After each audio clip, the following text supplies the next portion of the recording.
and TV show recaps. We review and read them too, as long as they're Black, Brian and Lamar hosting the show. Remain unbiased in case you don't know. Now you know. There's nothing but competition. It's out to the imagination. If you don't know, now you know. Disclaimer: no matter if we liked your movie, liked your show, or hated the show, or hated your movie, doesn't matter. We respect you, shout outs to you, and we support you. And we try to get everybody else to support you like we support you. Black on Black Prime, we stand on what we say, though. And just like always, if you didn't ask for our opinion, we didn't ask you to listen to it. So, sorry. Click and turn it off.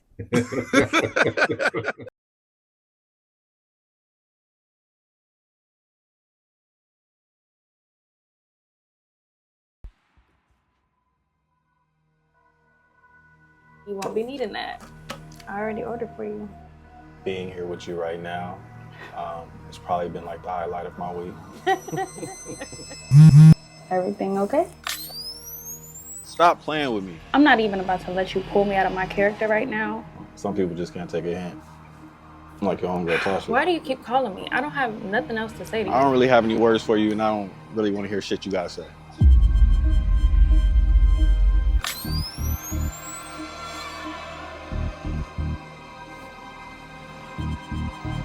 It just seems like negative people seem to bring out the negativity in me. Only you can control your reactions.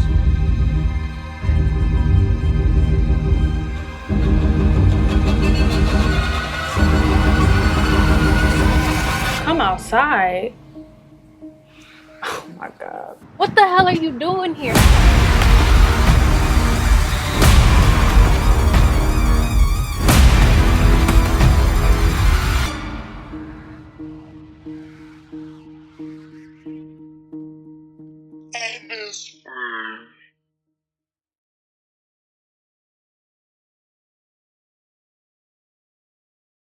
Hello. We back. We back and we here. And we are not vengeful, but we're going to review a movie called Vengeful on TUBI. Yep, by Chuck Brown Productions. And you said this is the same guy that did Shutdown. That was like one of the first movies we did, right? Yeah, so I think Shutdown was was it the first or the second movie we ever recorded? We did Bricks first, and then it was yeah. Shutdown was second, the pandemic movie. Yeah. I don't know for sure, but I think Chuck Brown is either the main actor or the dude with the dreads in the prison. So I thought Chuck Brown, for some reason, I was like, the nigga look like a Chuck Brown. Maybe I don't know what it is, but let me. How you look like a Chuck Brown? I don't know. It was just like when I saw him, I was like, yeah, that's Chuck Brown right there. But I'm not sure. I didn't look at the cast at the end. It was like a Chuck. That's Chuck Brown right there. Dude with the dreads was in the Shutdown, but he was like an extra. That's why I said I'm thinking he might be Chuck Brown. Well, it says directed by Chuck Brown, but it don't say his name in like the first top 6 actors and starring, so it can't be him. I feel like he would be like right there, like no, he didn't have a big role. He was just in jail. Remember, he just made a phone call. Yeah, okay, so he was there. I thought he was the main character, but I guess that's this guy named Trey Ireland. Yeah, so Chuck Brown. I'm thinking if this is the right guy to do with the dreads, his name was Brother Muhammad. Right. I'm trying to go to IMDb right now, but like it's a bunch of Vengefuls. You ain't gonna find it. You ain't gonna find it. I probably type in Chuck Brown Vengeful, maybe. Why you laughing? Because you said nigga look like a Chuck. You like Chuck Brown? No, that wasn't him. Okay, because the guy's name was Raymond Jones. So his name was Bobby Coleman in real life. Raymond Jones, Bobby Coleman. Right. So the guy that played Muhammad's he's not even listed on the. Okay, that's Chuck. Because that's Chuck Brown. That's Chuck Brown. Chuck Brown. Yeah, he ain't listed at all. You look like a nigga named Chuck Brown. It's hilarious. Yeah. This movie's called Vengeful. It's on TUBI. It's about a black man, wrongly convicted and serving 10 years for a robbery he didn't do. and it's called Vengeful because once he gets out and realizes his new reality, it's like his life is basically destroyed for nothing, and he finds out why, and he's out to get revenge on the people who destroyed his life. Yeah. That's the movie. All right, y'all. Like, share, subscribe. I ain't gonna lie to you, man. I thought this shit was bad, bro. Like, I was not gonna lie to you. I'm not gonna lie to you. I was like, I fell asleep on it yesterday because I had watched a lot of the other, and I don't know what it was, bro. I didn't like this one. It kind of because I remember when we did watch the shutdown. I don't remember disliking it, but I remember it was like a lot of like the dialogue we just wasn't feeling, which was the writing or whatever. Like I felt like it was just unnecessary. A lot of monologue parts and just the acting on this one. I ain't saying it was. I'm not saying it was bad. It was just like his fake screaming kind of pissed me off because he was just like, "I'm not gonna tell you this again, and I'm not gonna tell you one more time. Black people, we were slaves for 100 years." Yeah, Which is like very like, all right, man, like you could try. It was very message driven. Try if you want to. I ain't like it, man. I'm gonna keep it real with you, man. I don't never come here and really say it, but I was watching. I was like, I'm literally watching this because Lamar said watch it. Okay, so I'm not gonna say the actor was the greatest because it wasn't. Yeah. The dialogue, I agree. It was a lot of forced messaging. I get that. What I did like was the idea of a black man being wrongly convicted and getting revenge. Mm-hmm. And I think that's what I appreciate about the movie. I feel you on all of that. Like the acting, like you said, it's not bad acting, but it was emotion wasn't there. Right. That was what it was. Mm-hmm. Emotion wasn't there when it was necessary, and then the dialogue was unnecessary for the moment. If you got somebody at gunpoint, you ain't talking about 400 years of slavery. It's like, what are you talking about, nigga? Shoot these niggas if you're gonna shoot them. So it was a couple angles like that. I get that. I just like the fact that he got revenge and he won in the end. Yeah, you like the concept. Yeah, I appreciate that. It's a lot of truth in what they were talking about, like as far as people going out of their way to make sure black people go to jail for shit they know they didn't do. Mm-hmm. Like you see the angle of why they do it. They like, oh, we making all this money because of our conviction rate. We're giving them deals they can't refuse. They do shit like, oh my, the story was the lead officer's son did a crime. He wanted to cover up the crime, so the first black dude he saw, he put the crime on him. Absolutely. And it's like, you can imagine how easy that is in the real world and how many times it's probably happened. Well, countless times, you know what I mean? Countless fucking times. It didn't matter that this man didn't have a record. It didn't matter that they didn't even have evidence. They were just like, this nigga's going to jail.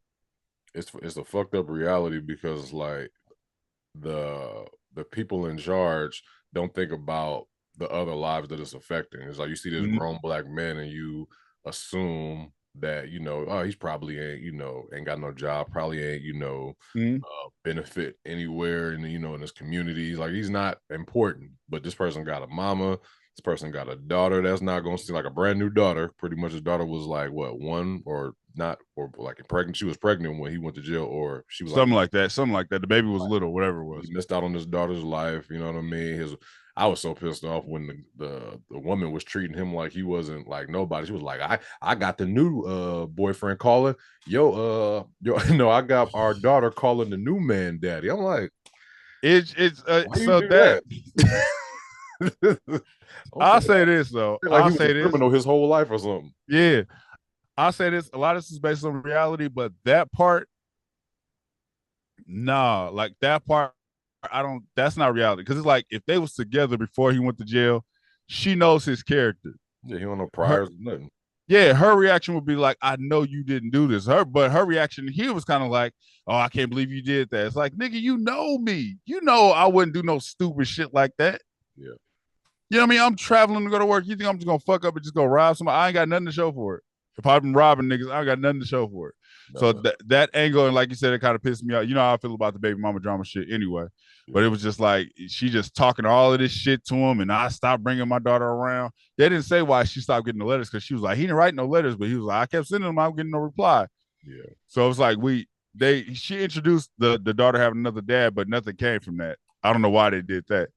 Mm-hmm. But yeah, that was reality. And another part that was pissing me off in here, and they do that a lot too. It's like when he's going to the job interviews, the dude was like, I'm gonna be honest with you, bro. The only reason I ain't gonna hire you is because you gotta go. You're a felon. It's like that's literally the dumbest shit you could tell somebody that needs to work. If I get somebody that's qualified to work my job, you got a felony, and the felony ain't nothing that's gonna fuck up you working at my job. The fuck are we talking about?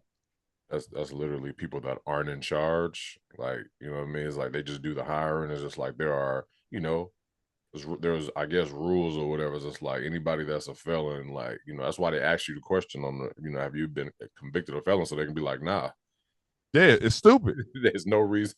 Well, no, so no. The problem is it wasn't just the HR dude hiring. It was you could tell this nigga was part of the job. Cause he said, I'm looking at your qualifications. You could work here. He's like a manager. Come on, the first black guy, right? Huh? The first one, the very first one. He was a dick. He was an asshole. It's like, dude, what do you mean? But that happens in real life. It's like this nigga got arrested for robbing a store. He ain't robbing your fucking warehouse. Like, what does that have to do with anything? Yeah. If this nigga was convicted of stealing from a warehouse, yeah, don't hire that nigga. Yeah. This shit is dumb. This is a dumbass angle, but it's real life. That's real life shit that happens too. Yeah, I mean, I ain't never been, you know, in that position before, but I'm sure it would be super aggravating to, like, you know, after you commit the crime and you've done the time before the crime, you get out, niggas is like, and worse, first one person is telling you, your PO is telling you, hey, you got to get a job in 21 days, or else, or you know what I mean, you fuck, and then you got everybody else telling you can't have the job. So it's like, what am I supposed to do but go back to what I was doing if I was a criminal? Yeah, it's like you leaving with no fucking options. Like you expect me to survive, but I can't work nowhere. It don't make no fucking sense. Yeah, but then it's like they, you know, I don't know. I guess the main fucked up part is the wrongfully convicted, because it's like, you know, I would, you know, say like, all right, like if you're a criminal, right, and it's just like you keep going to jail and you trying to come out and get a job, like, man, they just won't give me a chance. Like, nigga, what you want niggas to do? You keep committing crimes. Like, nigga, you a fucking criminal, bro. Like, relax. But a nigga that didn't do anything, no priors, maybe has a non-violent, you know, got convicted for a non-violent crime. I feel like certain people deserve more chances than, you know, nigga, nah, you a felon now. You're done. I'm treating you like you murdered somebody. Yeah, I'm talking to you like you ain't shit. Oh, yeah. So that shit was irritating. Like I said, just overall, the concept of him actually getting revenge on the people that put him in jail, and then he got his name cleared, I think, because he left that DA alive. So yeah, it's like I like that he won. Yeah, that whole scene where he set everybody up or whatever. You know, it's hard. That shit had me rolling though. And that nigga was like, look at the pictures. And he threw the pictures on the floor. Look right here. It says black man rob a store and he went to jail for 2 years. The same white man robbed that store and he got off. And you sent him home with his family. I didn't mean to do it. Yes, you did. Hey, that's like, his voice. It's funny. Hey, let me tell you something. He killed your brother. You killed my brother, motherfucker. Yo, these niggas, man. It wasn't. Them niggas had to be somewhere where they had to be quiet. There's no way they had a regular location. Like they was just like, hey, y'all can film here, but y'all can't scream. Y'all can't raise your voice over this. That was his voice. The story he told was about 2 high school kids. He said, one, the black kid got in a fight. You sent him to jail for a year. Another white boy said he was being bullied. He brought a gun to school. You sent him home with his family. He said, how can I fix this? You can't fix this. For 400 years, we went through all of this. Another 200 years. If y'all treating us, we just want to be left alone. These stretched out ass scenes were so long. Like the scene with his mama was long, nigga. She kept saying the same thing over and over and over again. It's like, listen, you been back for 2 weeks. It's like, Mom, I gotta do what I gotta do. It's like you've been gone for 2 weeks. And you already going back there. Mama, I gotta do what I gotta do. You've been gone for 2 weeks. It's like, all right, man. She's like, you gotta get out of here. Well, Mama, you gotta get out of here. She threw the money in his face and nigga dipped. I'm like, yo, what the fuck? Call that shit up. The funny thing is, when he got to the hotel, the phone rang, he answered it. He was like, hello? I'm just saying, baby, you was out for 2 years.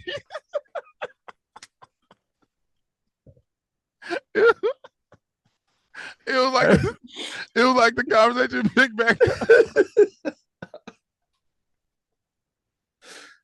She had me crying. I'm like, man, boy, these motherfuckers, man. But then at the end of all of that, she was like, you do what you got to do then. It was just like, so now you accept it. You put him out, threw the money in his face and everything. Now you accept it. That's crazy. Yeah. Okay. So one thing that I was gonna ask you that I just didn't want to rewind because I was already over it. So when he went to London or whatever and saw that guy, was that somebody that was in the film earlier? That's the son. That was the son that got caught up in the beginning. Well, that was on drugs. Yeah, that's because remember the dude he had doing research? He was like, the son is in London on some government business. That's the part I didn't hear. So like I remember the son, but he looked different when I saw him in London. So okay, so that's pretty much he gonna get him too. He's like, I'm getting everybody that all y'all the reason I'm in jail. Yeah. It was just, nah. It kind of reminded me, like my wife actually said this. We was watching it together. It kind of reminded me of Law Abiding Citizen a little bit. Pretty much. You know what I mean? Just maybe a little lower, like not as extreme because that nigga was fucking. I was gonna say it's reminiscent barely of Law Abiding. It's like a drip of Law Abiding because that's a completely different. Hey, it's a super different story. It just reminded me of it because of like, just getting revenge on that did you wrong. That's pretty much what it was about. But of course, nigga from Law Abiding Citizen, he went on about it a way different way. That nigga, that nigga, he was diabolical with that shit. Yeah. But this I wasn't convinced on the acting. The storyline is the storyline. Like I said, I just fucked with the idea of all of this. Yeah, like it's always been done before. I just, usually I can get past the acting. I wasn't even really tripping about that. I just, it was a lot of stretched out scenes and it was like a lot of message dropping. And like a lot of like when he was like finding everybody and it was just like back to back, you know what I mean? Like the nigga who he shot in the pool, who was that? The dude that arrested him. So I thought that was the big nigga that he had wrapped up in the basement. So okay, when the robbery went down, it was two dudes that went to the store, and it was the two dudes that followed him on the street and arrested him. Mm-hmm. Remember, because when they called it in, he was walking up the street, and they got out the car like, "Show me your hands." They were still in the store. The big dude was still in the store. Oh, okay, gotcha. But they all kind of was like a team. That's why he was threatening the clerk, like, we run this city. If you don't do what we say, we're gonna kill you, type shit. Yeah, bro, that was crazy. She was just like, this nigga raped me for 10 years. I'm like, God damn. I was like, what the fuck? Just like he nigga passed him the gun. He passed her the gun. He was like, go ahead and do your thing. Oh, like, shoot him. I wouldn't even thought about that shit. He was like, shoot him. the Pat. So this actor, he just hasn't tapped into his emotions yet. Because even when they had the scene where he couldn't get the job and he found a random baseball bat and started beating up the car. Yeah. it was just like the emotion's not there. I'm telling you, bro, like whatever location, they told him to keep it down for free. It was like, we got y'all on the location, but y'all can't, go above this octave. All right then. Fuck. Like nigga didn't care about nothing for real. Like he was in jail. I was in jail for 10 years. You've been back 2 weeks. Yeah, it really, it's funny because like I think it was the same guy in Shutdown, right? It was the same. That's the same one. Dude. So it was just like that guy is like I just remember. I don't know if you remember our first podcast, but I kept on replaying the dialogue. They kept repeating stuff. You said you talking about when he's talking to the girl. Right. It's the exact same thing that happened in this one. So it's just like it looks like they do. Whoever writes this, like they try to stretch out the dialogue to make this like make it the scene longer. You need the scene longer, right? So, but yeah, man, I don't really have too much to say. I don't want to be rated unless you have more to say about the. Nah, let me find my rate. Okay. You was gone for 2 weeks. You was gone for 2 weeks. Mama, I gotta do it. That nigga was real calm for a nigga that did 10 years for no reason, nigga. That would have been out mad than a motherfucker at the world. That would have been hot. Everybody got to die. Yeah. Like I said, I just appreciate because it wasn't no Queen and Slim shit to where it's like they get to the end and you kill him. No, he actually won. That's why I don't fuck with Queen and Slim. So I did think that at the end it was going to be like I didn't think he was going to take him out like that easy. I didn't think he was going to line them up and just shoot them all in the head execution style. I thought it was going to be a little more to it or some type of twist at the end. But he was like, nope, this is how I got y'all niggas here. This is what I came to do. So I wasn't sure like you was because there was no emotion behind it. Even when he shot him, it was just kind of like a pow, and he just kind of moved on to the next one. When he shot him, nobody else react. When he shot the first dude, they act like they wasn't about to die. When he fought the only person in all of these scenes that was showing emotion was that judge. That nigga was crying for his life. That nigga did not want to die. He was like, listen, son, nigga, don't call me son.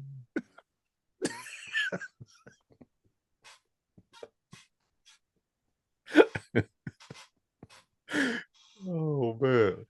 And why was he singing this word? Nigga, don't call me son. And the lady, when she was about to get shot, well, before she almost got shot, nigga, she had to like, you got heart, cuz. Yeah. I forgive you. I forgive you. Like, bitch, I ain't actually forgive me. Fuck wrong with you? Don't call me son. Oh man, yeah. Oh my god. I'm ready. All right. I'm gonna give this movie a all right, and a I'm gonna give this movie a right, and a right. Yeah. This movie's on TUBI right now. Shout out to Chuck Brown. And I'm not sure the writing credits say Bobby Coleman, which was the main guy. It makes sense. So he probably wrote them both of them. Yeah. So Chuck Brown probably got the dreads, and Bobby Coleman probably wrote the movie. Chuck Brown probably directed it. He did, right? Chuck Brown is the director. Yeah. Bobby Coleman wrote it. So Chuck Brown's probably like, can we get we're gonna get somebody else to act in this? We're like, no, I've been practicing all my life. I studied the line for 2 weeks. I'm gonna play it. That's all. Oh man, boy. It's just the emotion behind it. That's all it is. That's really it, man. Like that's all it is. So the thing is that if he get the emotion together, like this movie could have hit different. Because in the shutdown, we didn't have this problem. Like in the shutdown, he didn't have to really show that much emotion. That's why it worked. Right. The dialogue kept being spun around in a circle, but as far as his acting goes, he didn't have to do that much. How'd you feel when he pulled up on that guy in the suit, like Billy D. Williams, when he opened the door and that guy was just sitting at a small table with a cigar like this? I swear to God, like I didn't have my glasses on, so I thought it was Billy D. Well, like what the fuck Billy D doing in this movie? Oh, that's crazy. I forgot what scene I was about to talk. I forgot it. It wasn't important. Yeah. Anyways, man, Like, share, subscribe, talk back wherever. If you there, let us know how y'all felt about the movie below. Go watch it for yourself. Still support it. Yeah. On Tubi right now. We out. Peace. Thank you for watching. Subscribe to our YouTube and Spotify and follow us on IG and TikTok.